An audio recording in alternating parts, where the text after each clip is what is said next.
Lecture du premier livre des rois. À Gabaon, pendant la nuit, le Seigneur apparut en songe à Salomon.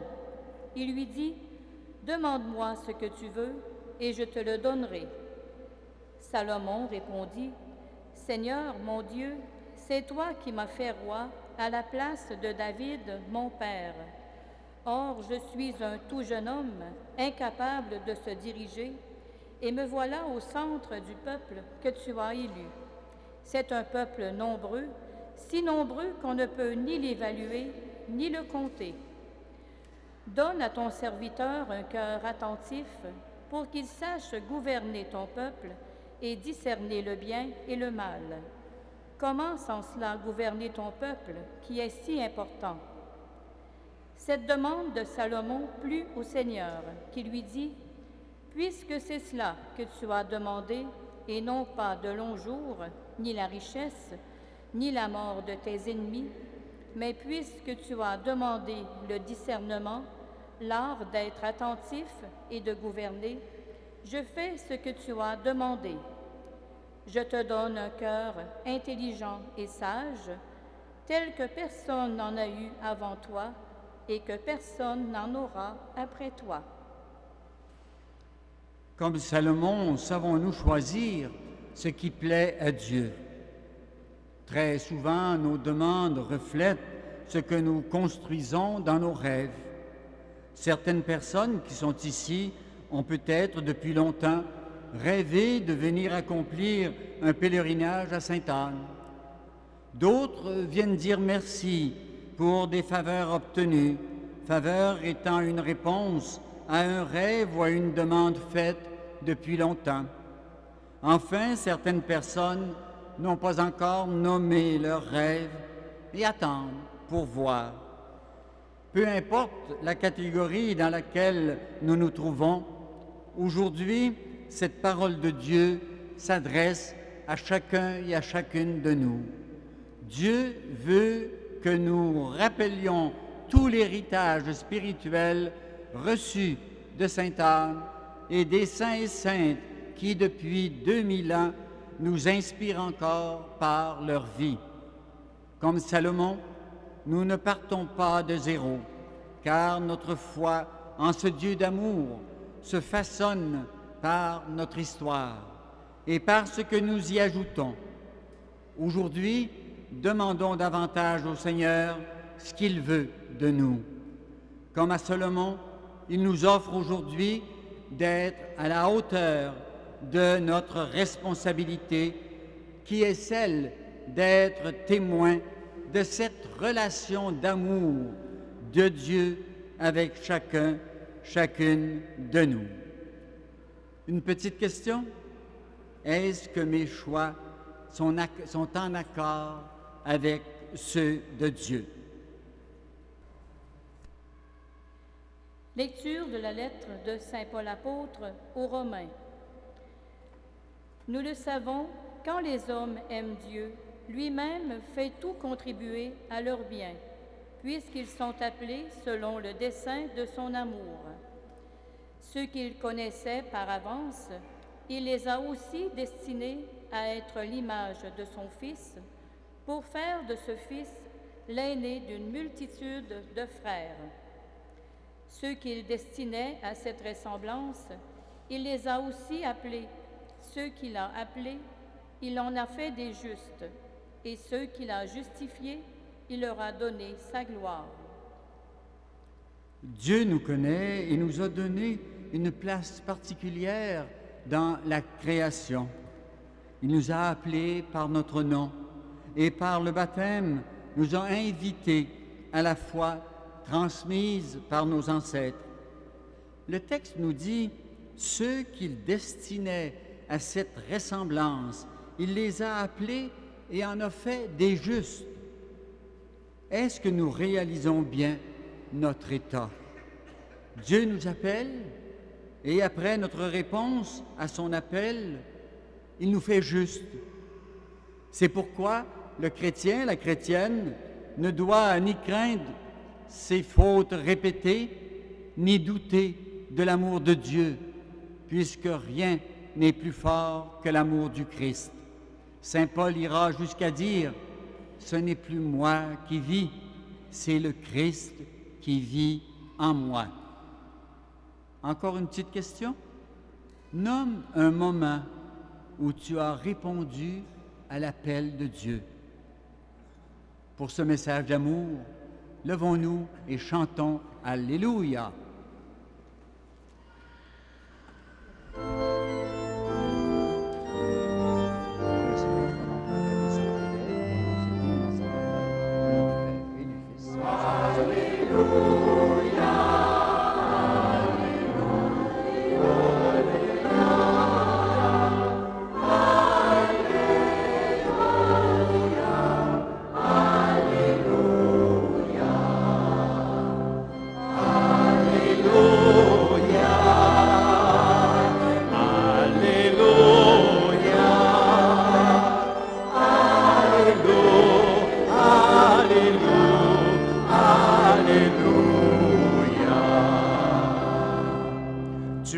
Dieu notre Père, Seigneur de l'univers, toi qui révèles aux petits les mystères du royaume.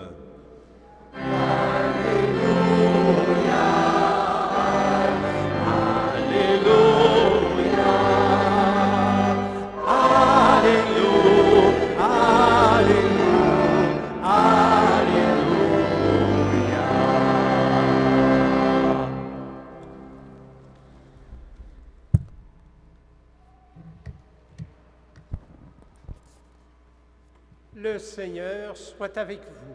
Et avec votre esprit. Proclamation de la bonne nouvelle de Jésus-Christ selon saint Matthieu. Gloire à toi, Seigneur. Jésus disait à la foule ces paraboles. Le royaume des cieux est comparable à un trésor caché dans un champ. L'homme qui l'a découvert le cache de nouveau. Et dans sa joie, il va vendre tout ce qu'il possède et achète ce champ. Ou encore, le royaume des cieux est comparable à un négociant qui recherche des perles fines. Ayant trouvé une perle de grande valeur, il va vendre tout ce qu'il possède et il achète la perle. Le royaume des cieux est encore comparable à un filet qu'on jette dans la mer et qui ramène toutes sortes de poissons. Quand il est plein, on le tire sur le rivage, on s'assit, on ramasse dans des paniers ce qui est bon et on rejette ce qui ne vaut rien. Ainsi en sera-t-il à la fin du monde. Les anges viendront séparer les méchants des justes, ils les jetteront dans la fournaise. Là, il y aura des pleurs et des grincements de dents. Avez-vous compris tout cela? Oui, lui répondent-ils. Jésus ajouta, c'est ainsi que tout scribe, devenu disciple du royaume des cieux, est comparable à un maître de maison qui tire de son trésor du neuf et de l'ancien. Acclamons la parole de Dieu. Louange à toi, Seigneur Jésus.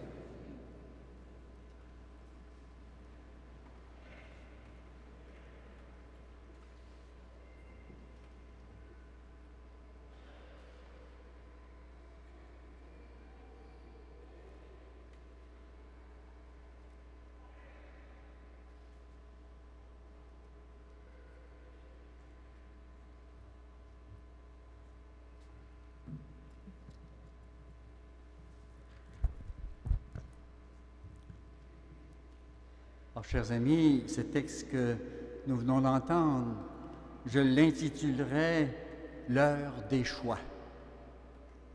Dans chacune de nos vies, il y a des choix à faire. Est-ce que nous trouvons ça facile? Des fois, oui, c'est facile. Choisir entre manger une pomme ou une orange, c'est facile. Quand je suis un régime alimentaire pour maigrir, choisir entre manger un gâteau ou m'en abstenir, ça c'est pas mal plus difficile. Choisir entre mon jeu de Nintendo et tondre le gazon, ça devient plus compliqué. Choisir entre un bien que je vois, qui est bien identifié, et un bien qui l'est moins, ça prend beaucoup de force pour discerner le meilleur choix. Par exemple, entre acheter une piscine ou faire un pèlerinage à Lourdes. Dieu, en nous donnant la vie, nous propose un projet merveilleux.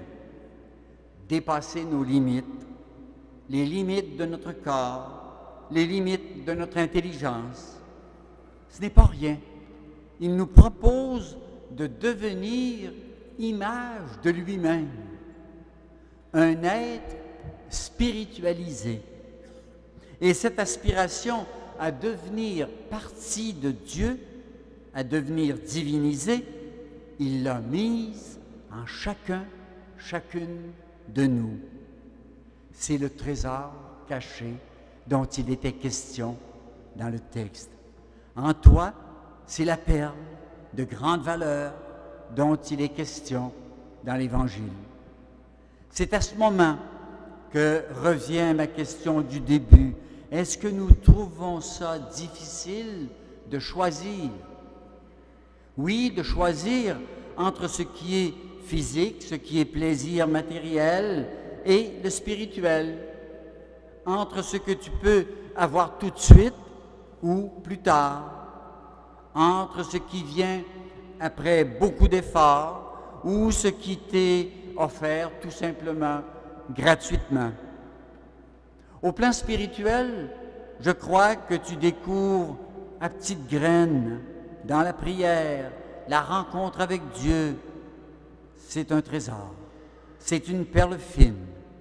Eh bien, chercher ce trésor, ça ne veut pas dire renoncer totalement au divertissement, à l'argent ou au plaisir. Tous ces éléments sont des moyens pour nous permettre justement d'acheter le champ où se trouve le trésor caché. Ce sont des moyens pour acheter la perle de grande valeur. Il faut toujours se rappeler et de bien distinguer la fin des moyens. Dieu nous a lancé des appels à être heureux dans la rencontre qu'il nous offre et nous devons bien discerner les moyens pour répondre à cet appel. C'est de tout cela dont nous devons être témoins comme chrétiens, comme chrétiennes. La deuxième partie du texte nous fait un petit peu peur. Et comme c'est noté dans le priant en Église, nous aurions bien pu se contenter là, de la première lecture brève. Cependant, en lisant ce texte, ne pouvons-nous pas retirer plus que la peur de l'enfer? Avons-nous bien pesé ce qu'exige pour nous devenir Dieu en Dieu? Jésus avait la connaissance profonde et vraie de Dieu et de l'homme. S'il avait vu dans ses paroles et ce châtiment quelque chose de contraire à la bonté infinie de Dieu, il l'aurait dit sans s'inquiéter du scandale.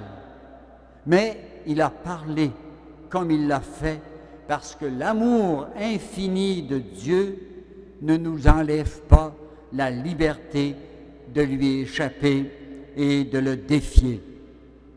Il faut donc distinguer le style d'une prédication populaire et l'attitude de Dieu vis-à-vis des pécheurs quand on parle de l'enfer. Jésus nous montre que la chose la plus terrible, c'est de nous perdre loin de Dieu. Mais n'oublions pas que saint Paul, ailleurs, affirme que la mort et la résurrection de Jésus sont plus fortes que le pouvoir du mal dans le monde et qu'elles ont justement assuré, elles ont assuré dès à présent le salut de l'humanité comme un tout, le salut du peuple de Dieu. Le mystère reste donc entier, mais si nous comprenons ce que Dieu nous offre, nous comprendrons en même temps ce que signifiait le refus de cette offre.